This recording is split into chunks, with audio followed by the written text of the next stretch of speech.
ජනතා විමුක්ති පෙරමුණේ පාර්ලිමේන්තු මන්ත්‍රී කේ.ඩී. ලාල්කාන්ත මහතාට වැඩ කරන ජනතාවගේ විරෝධය පළ වෙයි.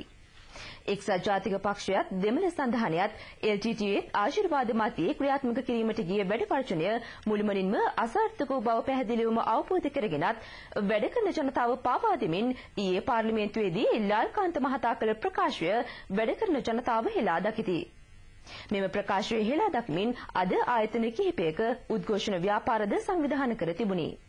පාර්ලිමේන්තුවේදී ලාල්කාන්ත මහතා කියා සිටියේ ඊයේ ක්‍රියාත්මක කළ වැඩවර්ජනය අතිශයින්ම සාර්ථක බවයි. මධ්‍යම තැපැල් හුවමාරුවේ 100%ක්ම අද මේ වැඩවර්ජනයට සම්බන්ධ වෙලා තියෙනවා.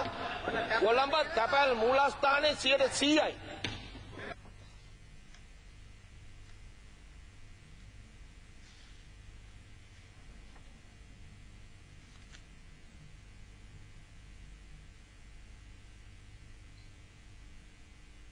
වැඩවර්ජනයට අපේ වැඩපාසල් කාර්යාලයේ තැපැල් දෙපාර්තමේන්තුවේ කිසිම දෙයක් සහායක දක්වන්නේ නැහැ. මොකද මේ රටේ තියෙන වාතාවරණය සලකා බලලා කිසිම සහායක දක්වන්නේ අති 100%ක්ම මේ මෙතන අපි හොඳට කාර්යාලයේ සේවය කරා. ඒ වගේම මෙතන එක්සත් ජාතික පක්ෂයේ ජනතා විමුක්ති පෙරමුණ ශ්‍රී ලංකා පක්ෂයේ කිසිම ભેදයක් නැහැ.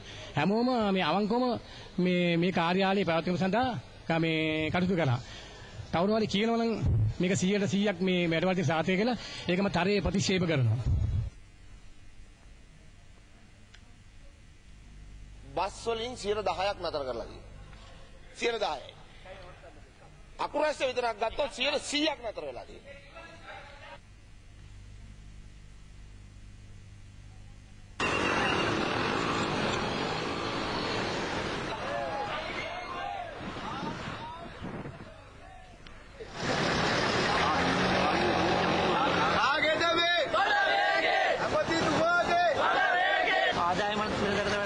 සම්පූර්ණ ලාල්කාන්ත මන්ත්‍රීතුමා දේශසහගත කියවන ප්‍රකාශ කළා තියෙන්නේ. අත් වශයෙන්ම සේවකයන්ට නින්දාවක් කළා තියෙන්නේ අපුරස්සේ පස් දිව්වේ නැtei කියන එක. මේ අන්තිම අසාධාරණ සේවකයෝ වෙනුවෙන් මම වැඳී සිටිනවා. අපුරස්ස ඩිපෝ වෙනතරත් වඩා පස් රත්දාවන සංඛ්‍යාවක් ධාවනය කරනවා. වැරදි ප්‍රකාශ කරන්න එපා. මහජනය නොමග යවන මේ විදිහට වැරදි ප්‍රකාශන කිරීමේ තුල ලාල්කාන්ත මන්ත්‍රීතුමා අරනම් ඉල්ලාස් වෙන්න ඕන අකුරස්සේ. අකුරස්සේ ඇවිල්ලා ඉල්ලාස් වීමේදී අපුරස්ස ඩිපෝට එනවා.